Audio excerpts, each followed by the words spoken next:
Hello and welcome. Now, because this is the 75th anniversary of Thomas and Friends, I've decided to do something very special. Review his first and only theatrical adventure, Thomas and the Magic Railroad. Thomas and his first movie, Peter Fonda, Mara Wilson, and Alec Baldwin. Little engines can do big things, said Thomas. Now,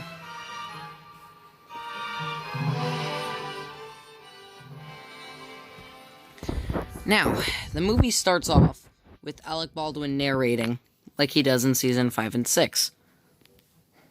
Now, something interesting to note is, he plays the role of Mr. Conductor, which was a character on the show Shining Time Station, which was the American way of viewing Thomas the Tank Engine, outside of some VHSs at that point.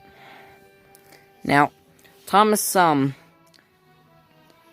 is shown doing his thing with all the other engines, and at one point in the movie, he talks to Gordon, and, he, makes fun of him.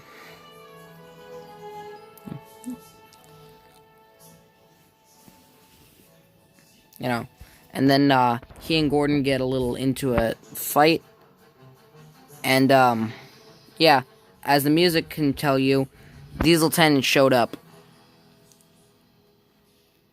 and he and Gordon are quite worried, because Diesel 10 has apparently caused trouble and destroyed a magical steam engine. We'll get more to this later, but first we're going to completely ignore the fact that this is supposed to be Thomas and the Magic Railroad, not Mara Wilson, Peter Fonda, Alec Baldwin, and the Magic Railroad. Speaking of which, let's see what the box's back says. Let me do this. Hold on. There we go. Perfect. I'm kidding. Alec Baldwin's good in this movie. Seems to really enjoy playing Mr. Conductor. Pause the video if you want to read that. There's also the special features.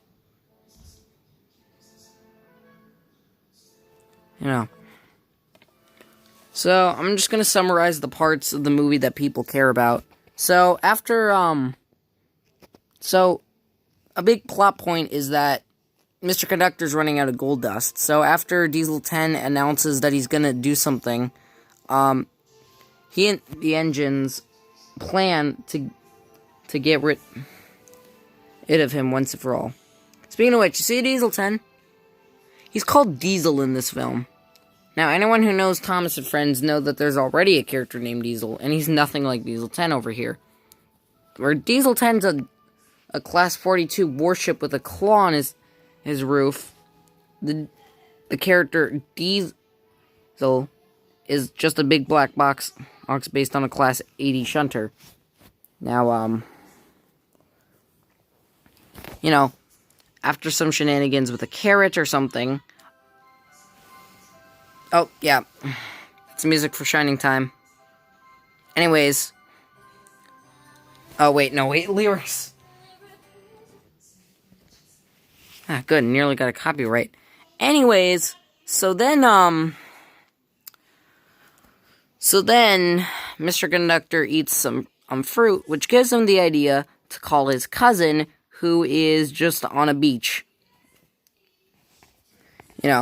And just soaking up the sun. And so, some shenanigans, most of the middle point of the movie is just some shenanigans happening, whether it be with Mr. Conductor and his cousin, or some of the engines getting back at Diesel 10, like Diesel 10 getting covered in coal, or Pinchy getting on the roof. Yes, back then, Diesel 10 called the giant claw on his roof Pinchy. And I kind of miss that. It was a comedic but serious villain, because, he was intimidating, but really just a really comedic guy. That was what Diesel 10 was, before he just became just like Lotso from Toy Story 3. Now,